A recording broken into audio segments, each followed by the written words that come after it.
Tomorrow, the committee votes. The result is not in doubt. Gorbachev will win. But there are still plenty of questions for Crossfire to bat around. Gorbachev says he sees the future for the Communist Party, competing among equals, and a future for communism as an economic system. Is he kidding? Is he nuts? What's his game plan for staying in power? And will it work? Gorbachev says it's the new improved Soviet Union starting today. But what will it really be like? Pat? Mr. Zviagin up there in New York. What we saw in Moscow yesterday, 200,000 people outside the Kremlin calling for change in the system, looked very much like what we saw in Berlin and in Prague 3 months ago. Is there a possibility that the Soviet Communist Party could be overthrown by the people in the streets? Pat, I don't think there is any resemblance between the two or the three events.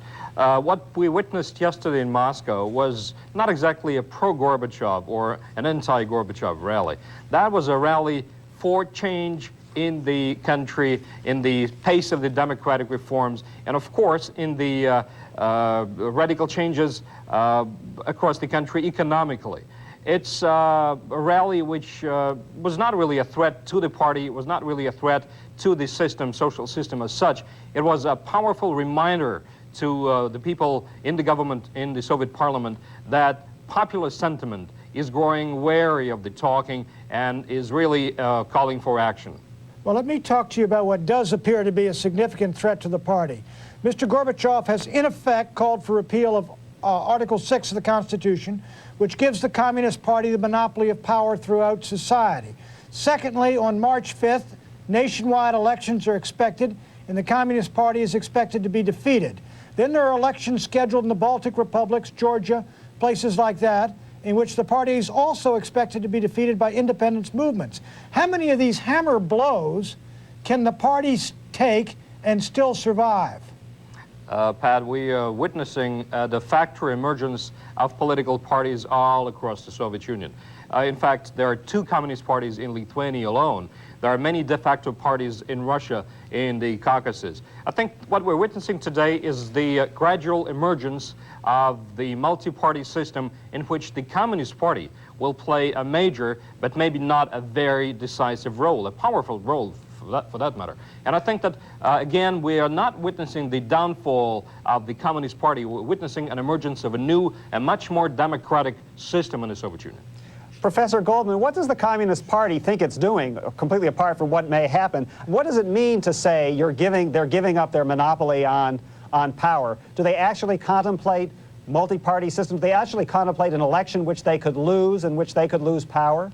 Well, I think that you've got to distinguish between some people in the party and Gorbachev. I think Gorbachev thinks that indeed probably it might be time to have more than one party. As you've just heard, in different republics there are indeed several parties, including Estonia, where there's a monarchist party of all things. But there are some people within the Communist Party who are very upset about these tendencies, don't want it to change because it means they're going to lose their power, they're going to lose their stature, and some of them still believe in communism after all, and that communism should be the dominant party.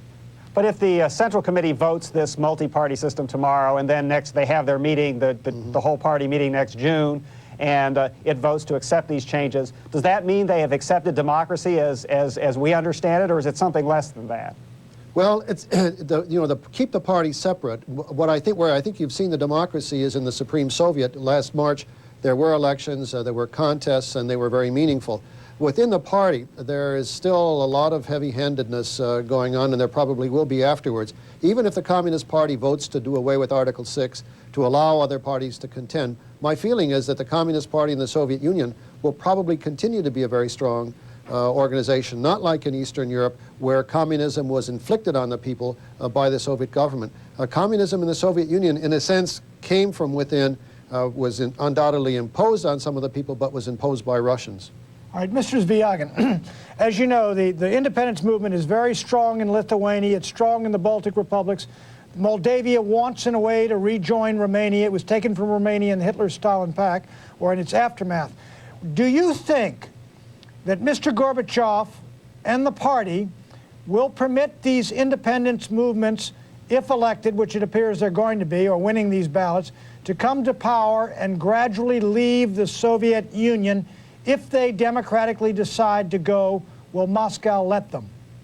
Pat, in the first place, I don't think that any reasonable or sane politician or an economist today would really vie for separating from the Soviet Union in the face of Europe gradually tightening together economically, politically, socially, and so on. I think what we're witnessing today is a gradual restructuring of the Soviet Union into a federation of sorts, and no one really knows what form it will take. And Gorbachev, in fact, is opting for this primarily, and that's why he's calling for a more powerful parliament, for more power in the office of the president of the country. And that's what I understand he is going to take over sometime in the fall. Let me put that to Marshall Goldman.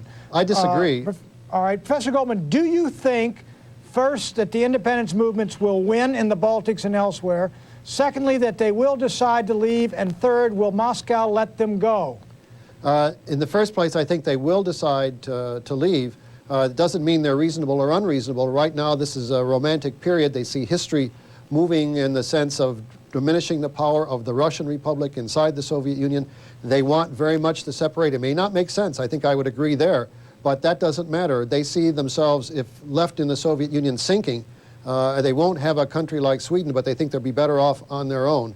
Will Gorbachev let it take place? I don't know. He went up there to argue. He seemed initially to be very upset with the whole idea. He seemed to compromise. But when it came to a showdown in Azerbaijan, when indeed the people were moving away, he sent in troops, and it was a very violent thing.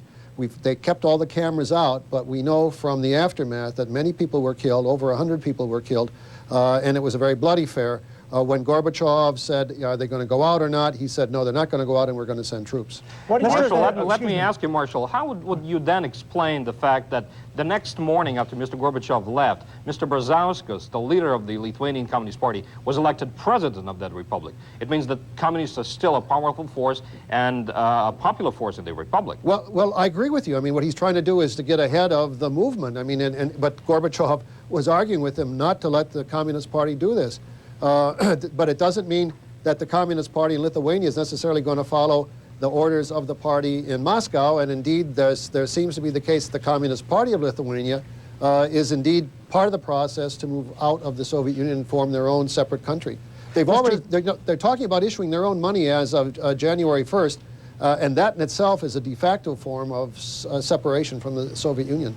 Mr. Zvyagin, the CNN reported last week and is feeling a bit embarrassed right now that Gorbachev was going to quit as head of the party. Was this really wrong, or was this merely premature? Is this something he's going to do in the next few weeks? I think it was premature, primarily because Mr. Gorbachev himself talked about separating this dual position sometime later, maybe this year, maybe next year. But it will be the Parliament and the Congress of People's Deputies who will decide this issue, not really the Congress of the Communist Party or the plenum tomorrow. I think Mr. Gorbachev will eventually do it, as I said, primarily because in a position as president, he will be in a better position to implement many of the ideas of perestroika and will not be affected as much as today by the internal party politicking. Professor Goldman, can we get you on that issue, on Gorbachev and the party? I don't mean to be a nitpicker, but the party situation is going to be determined by the Central Committee and Gorbachev within the committee. The Congress of People's Deputies and the Supreme Soviet is a government organization, and they're going to presumably look at Gorbachev as the president, and he's got another 4 years left to serve. The problem, however, is that if even Gorbachev should separate from the party, give his post up as general secretary, he doesn't have enough power in the Supreme Soviet, it's still too weak a group, to implement the kinds of reforms that Gorbachev needs to do. In addition to which, when Gorbachev has introduced some legislation, for example, setting up private property, which he tried to do 2 to 3 months ago, the Supreme Soviet turned it down. So it doesn't mean, number one, that it's strong enough, and number two, that where it is strong, they don't always go along with Gorbachev. So he's still going to have his hands full. We're going to take a break here. When we come back, we're going to talk to the first defector in the Cold War from the Soviet embassy in Washington, a lady who believes the Soviet hardliners in Moscow may be about to make a comeback.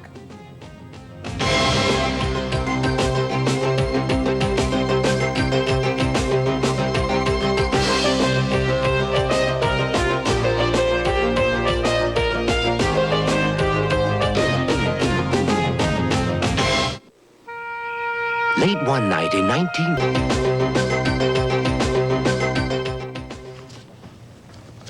Welcome back. Just 24 hours after 200,000 protesters rallied outside Kremlin walls, Mikhail Gorbachev told his party's Central Committee that the Communist Party of the Soviet Union's monopoly on state power must end, and he must henceforth win the support of the people.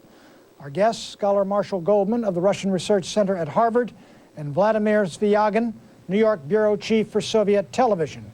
Joining us now is Alexandra Kosta, the first Soviet to defect from the embassy in Washington since the beginning of the Cold War. She left in 1977.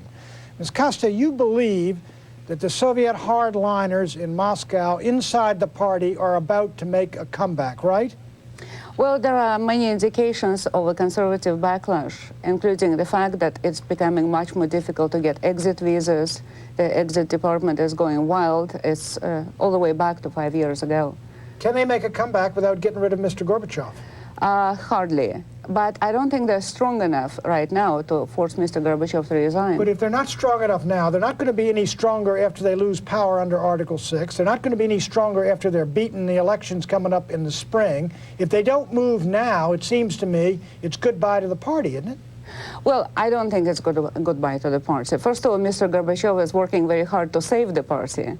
One of the things he is trying to do is to, first of all, send a message to the party officials all over the country that they better shape up, otherwise they will be out of power.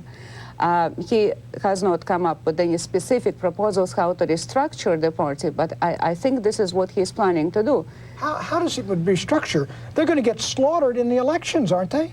Not if they undertake certain PR and make-up measures. This is not Lithuania. I mean, this is the Soviet Union. They cannot separate from themselves. The only way to keep the power for the Communist Party of the USSR is to change its image and to convince people somehow that they are going to get better. But what you're saying, it's not just idealistic, it's very contrary to what everyone else is saying. Everyone else seems to be saying the party is crumbling and Gorbachev is swimming away from the party as fast as he possibly can.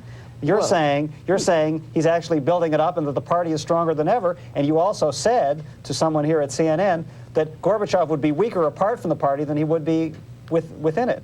That is true. As Mr. Goldman just said, Mr. Gorbachev, it would be highly premature for Mr. Gorbachev to move away from the party now, because the party still has all the power. I mean, this is a huge bureaucracy that runs the country, and the Supreme Soviet doesn't have enough power yet. Mr. Gorbachev is not moving right or left. He's still trying to stay in the center. But Ms. Kosta, excuse me, if the party is increasingly disliked to the point of detestation by the Soviet people, doesn't it make sense for Mr. Gorbachev, if he's going to lead the country in the future, to get away from the representative of the evil old past? Well, Mr. Gorbachev said many times, and if we believe that he is sincere, that he is a communist, and he is trying to build a better and new socialism in the Soviet Union. He is not moving towards the Western type of democracy, and that he believes in communist ideals. And the Communist Party supposedly represents them. Let's get our other guests back in. Professor Goldman, is this idea of a right-wing comeback within the party just a paranoid nightmare of an emigre, or is there a real possibility of that? Well, I don't know if it's just a paranoid nightmare, but you know, one of the things that's been happening, which really is quite disturbing, is that there has been a mobilization by the nationalists in the Soviet Union of the conservatives and vice versa.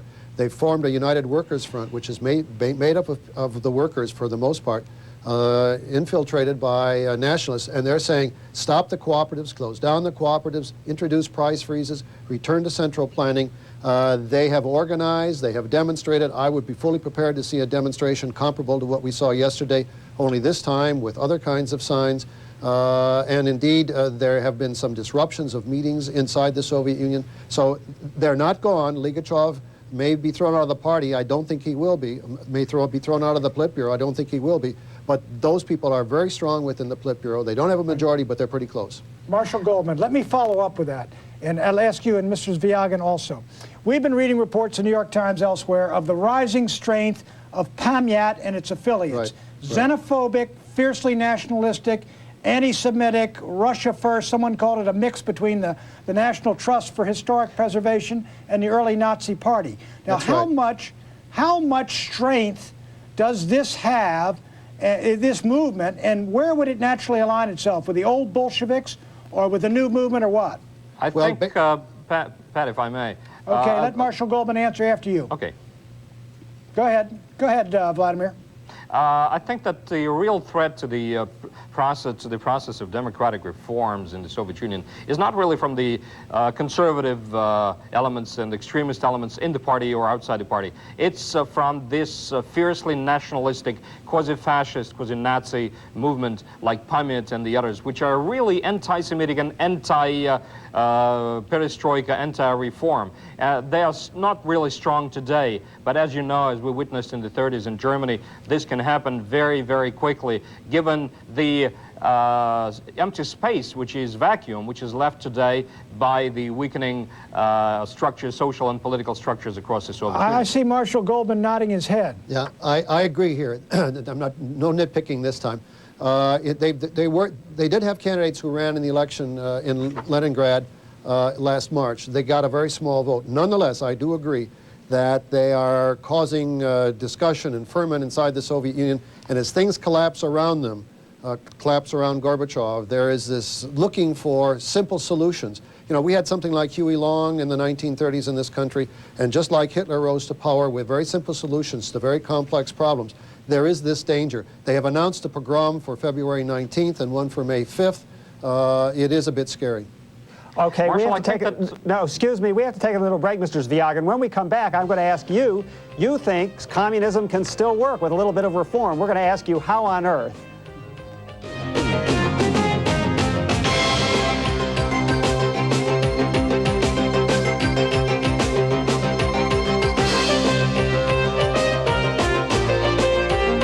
Soviet TV, you say communism is still a legitimate system. You're the last person in the world who seems to believe that. Tell us how it can work.